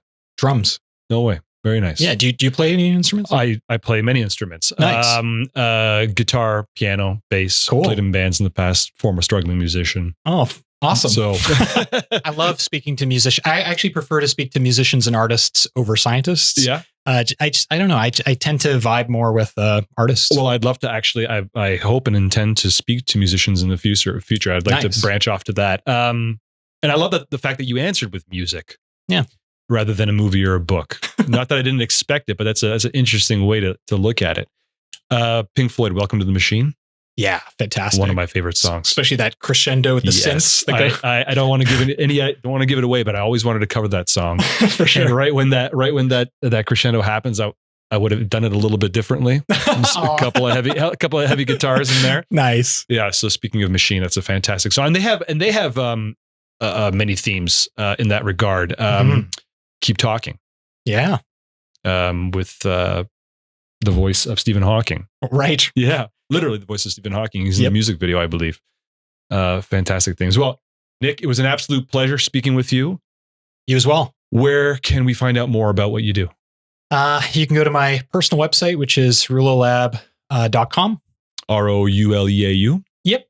And then lab, LAB.com. And you You could also find me on X, sort of begrudgingly. I'm on there because that's where everyone is. Kind of have to be. Yeah, that's just the situation. I think it's Dr. N. Rouleau. I think that's where you can find me there. Otherwise, I think that's good enough, actually. You could probably Google me, but yeah. Fantastic. I hope we can do it again sometime. Nice. Thanks. Learned a lot. If there's one idea that stayed with me from this conversation, it's this. What we experience as choice might not actually be the cause of our actions. It may be the explanation we construct after the fact. We started with a deceptively simple question. Do we have free will? And what became clear is that from a neuroscientific perspective, the burden isn't necessarily to prove that we don't have free will, but to explain why we are so deeply convinced that we do. What I found fascinating is this shift in perspective. Instead of asking where free will exists in the brain, the more meaningful question might be, what neural processes give rise to the experience of free will? We explore this idea through a powerful analogy, lightning and thunder. The two parts of the same event separated only by how we perceive them. And in the same way, what feels like intention followed by action may actually be a single process, where the brain's predictive activity comes first and the feeling of I chose this comes later. Even more striking is the experimental evidence. Neural activity predicting an action occurs before we consciously experience the desire to act. And in some cases, external stimulation of the brain can influence a decision, while the person still confidently reports that it was their own choice. That suggests something profound. The sense that we are the authors of our actions may be an attribution, a story the brain tells itself after observing what it has already done. And this leads to perhaps the most provocative idea of the episode. That free will, as we experience it, may be more like a useful illusion or even a kind of built-in superstition of the brain. So, here are the questions I'm left with. If our decisions are predicted or even determined before we are aware of them, what does that mean for responsibility? If the feeling of choice is constructed after the action, what then is the role of consciousness? Are we making decisions, or are we observing decisions being made? And perhaps the biggest question, if we could perfectly measure and predict the brain, would anything about human experience actually change? Thank you, Dr. Rouleau, for a conversation that challenges some of our most deeply held intuitions about what it means to be human. If you enjoyed this episode, please like and subscribe, and I'll see you next time in Vivo.